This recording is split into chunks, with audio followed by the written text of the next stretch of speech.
Hey everyone, this is Rachel, and today I'm here with a new scrapbooking process video. Thanks so much for joining me here, and I hope you enjoy. If you could flick me a thumbs up, that would be super awesome, and I would love it if you would become a subscriber. You can also click on the notification bell so you always know when I have a new video up. Alright folks, let's get going!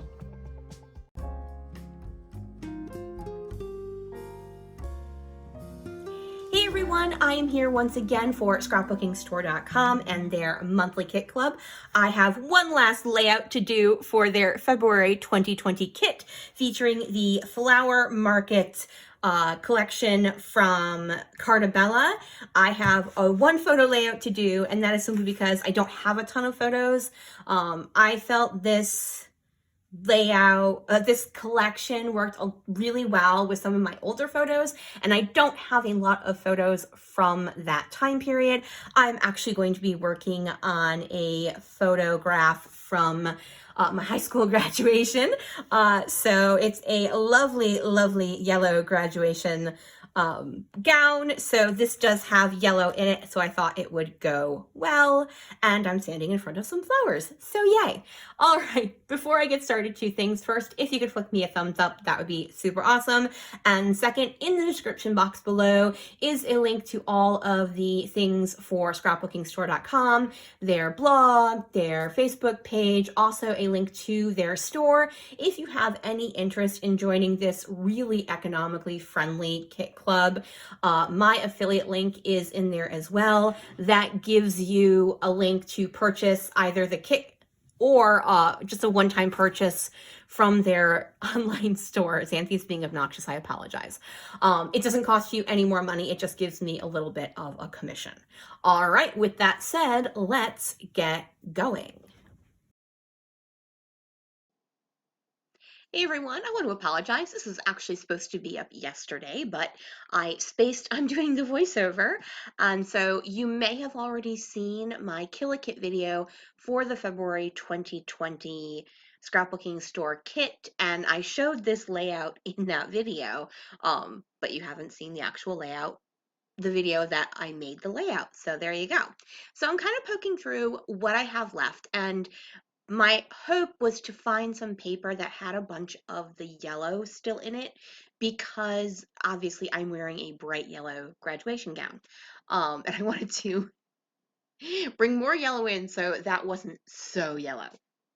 The first thing I'm actually going to do is mat the photo on this black and cream gingham. But what I'm going to do is do a very, very thin matte. So it's just going to be black. And this paper is called the Market Truck paper from the collection. And so I'm like, as I said, I'm going to be doing a very thin mat. I just wanted to give a little separation between the photo and the large die cut I want to have run directly behind it. I'm then going to take my craft knife and just trim around that one butterfly wing. I didn't want to cover up the butterfly, but I wanted to have the photo high enough that it wasn't all the way down at the bottom. So by just trimming around there and then tucking that portion of the butterfly wing over it, I'm able to make it work. So the background piece is called Flower Market, and that is the one, this beautiful multicolored floral is going to be my background, but I do decide to cut two sides down. So my paper is now 11 by 11 rather than 12 by 12. And then I bring out this cream piece of textured cardstock,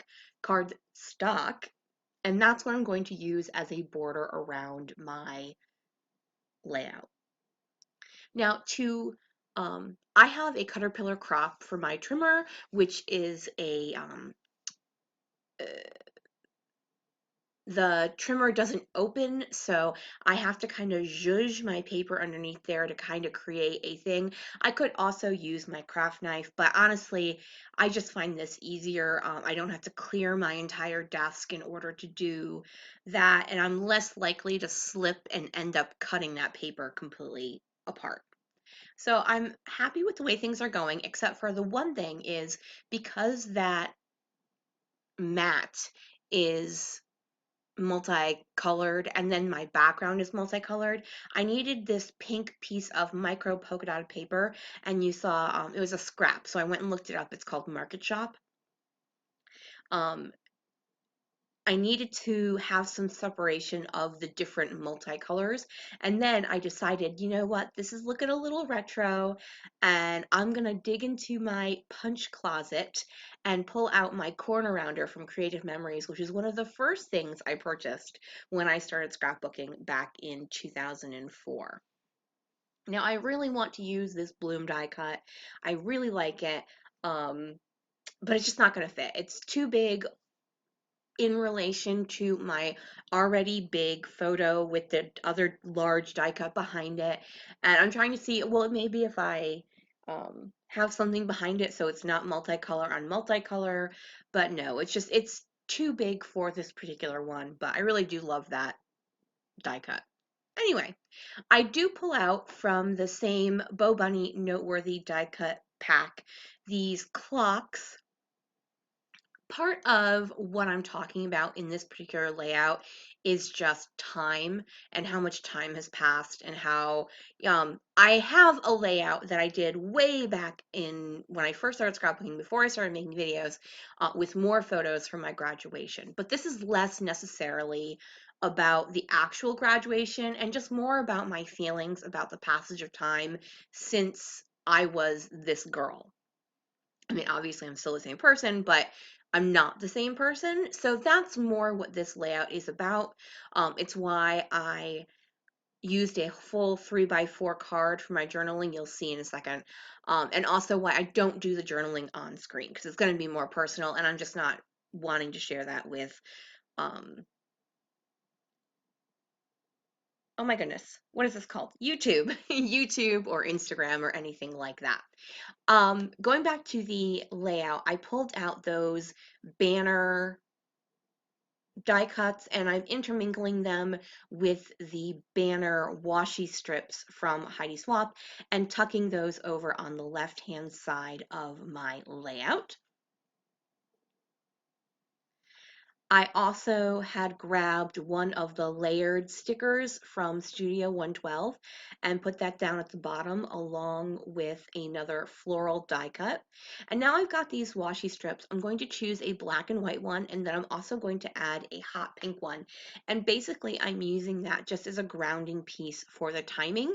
And also my title is going to go over there. So I wanted to make that, because I had put all of those banners and washi stickers over on the left hand side, I wanted to balance that out over on the right hand side with my title and a couple more of the washi strips. Now I will tell you, I turned the camera off, and then realized I'd never touched the 12 by 12 sticker sheet that came in the main kit. So what I ended up doing in that main kit, there is some banner pieces and they actually spell out the word bloom, and I lined those up underneath the photo. Unfortunately, you don't see that in the video. If you go over to my Instagram page, which I will put in the description box below, it is Ollie Quig Scraps, OLIQUIGSCRAPS. And as I said, I will put it in the description box below. I will have a photo of this layout with the stickers added that I added once I turn the camera off. And I do apologize for that. So I added another washi strip down at the bottom. I wanted to bring in a little of that black. I had matted the photo in it. I knew I was going to title this with black and gold, so I wanted to add a little bit of black to each of the embellishment clusters. As I said, I have that 3x4 card, which I did go ahead and round two corners of, because since I had the large pink mat with rounded corners, I did want to go ahead and round the corners of that journaling card as well. And this black with a thin gold glitter alpha, I don't remember what it's called, but it is quite a few years old, and I did get it at a Tuesday morning. All right, I am almost finished here. I did add some gold enamel dots from my stash to finish off this layout. Thank you guys so much for joining me. If you could flick me a thumbs up, that would be super awesome. Also, don't forget to check in the description box, both for my Instagram handle, if you want to check out the layout with the stickers added, as well as all the information on scrapbookingstore.com. All right, everyone, thank you so much and have a great day. Bye.